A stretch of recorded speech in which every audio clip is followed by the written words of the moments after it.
It will tell you its reach. And listen to your heart. We're just 3 months away from 2025 wrapping up, but don't let that fool you. The TV release calendar is still loaded. From long-awaited returns to bold new originals, the final stretch of the year is bringing the heat.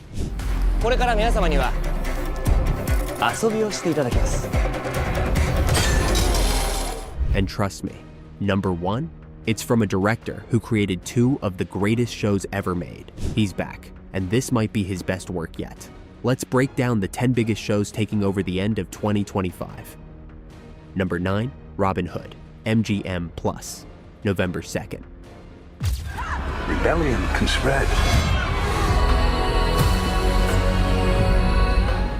The Legend of Sherwood Forest is getting a fresh coat of armor, set to debut November 2nd on MGM+. Robin Hood reimagines the classic outlaw tale with a grittier, more grounded tone. Judging from the teaser, this isn't your father's green-clad hero. Jack Patton steps into the boots of Rob Hood, a Saxon rebel turned freedom fighter, while Lauren McQueen's Marion infiltrates the Norman elite. And then there's Sean Bean as the Sheriff of Nottingham. Because of course, if someone's handing out arrows and betrayal, Sean Bean's nearby. Shot in Serbia, the show promises cinematic scale with political intrigue, romance, and rebellion. It's shaping up to be part historical drama, part action epic. And if the trailers are any indication, Robin Hood might just steal the spotlight this fall. Number 8, The Beast in Me, Netflix, November 13th. Might just burn the whole house down. Claire Danes and Matthew Rhys front this upcoming Netflix miniseries, and from the first look, it's already giving prestige slow burn thriller vibes. The Beast in Me centers on a grieving author and her unsettling new neighbor, who just happens to be a notorious real estate tycoon and suspected killer. It's a psychological game of cat and mouse set in the suburbs, with secrets thick enough to cut through. Created by Gabe Rotter and showrun by Homeland's Howard Gordon, the limited series also ropes in Jodie Foster and Conan O'Brien as executive producers. An unexpected but intriguing combo. The trailer leans hard into atmosphere, quiet tension, hushed conversations, and unspoken danger, with all 8 episodes dropping at once. It feels like a moody, mature mystery that could dominate Netflix's drama charts this fall. Number 7, Last Samurai Standing, Netflix, November 13th.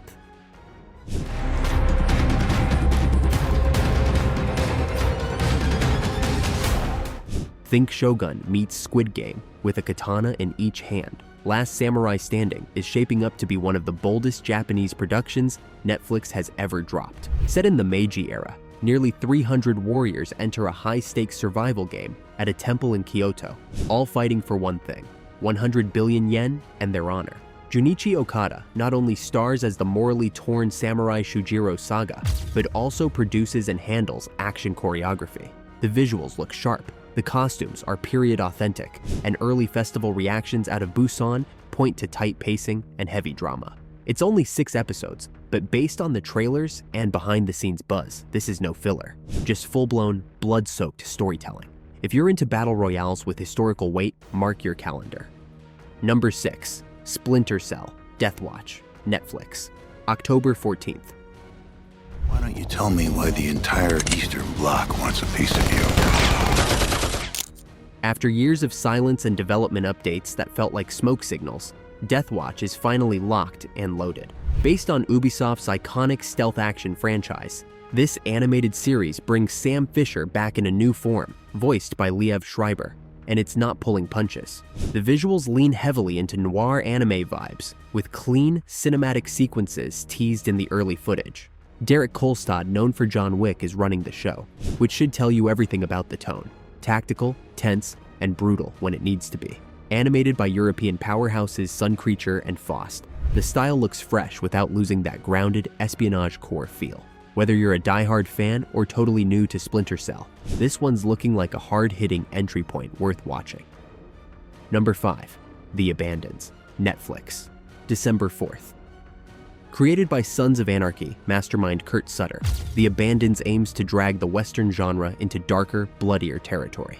Set in 1850s Oregon, it follows Fiona Nolan, played by Lena Headey, a a fiercely devout woman trying to build a family out of orphans, only to clash with brutal aristocrats staking their claim on her land. Gillian Anderson joins the chaos as Constance Van Ness, and the early footage suggests gothic grime, grit, and frontier violence.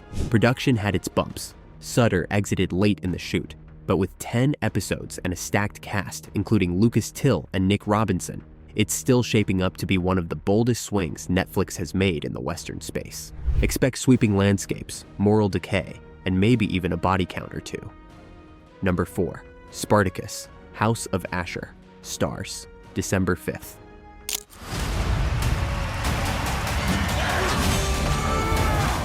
It's been over a decade since we last stepped into the blood-soaked arena of Spartacus, but House of Ashur brings us back with a brutal new twist. Set in an alternate timeline where Ashur survived the events of Gods of the Arena, the new Starz Limited series finds the cunning former slave now owning the very ludus that once enslaved him. Nick E. Tarabay returns as Ashur, joined by a fresh cast of gladiators, schemers, and deadly alliances, including a fierce new gladiatrix partner. The trailer teases raw violence, Roman politics, and Ashur's signature manipulation turned up to 11, with showrunner Stephen S. DeKnight back at the helm, and talk of more spin-offs in the pipeline.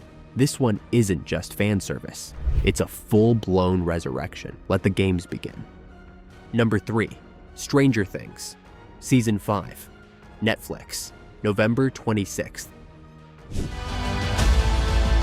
This thing.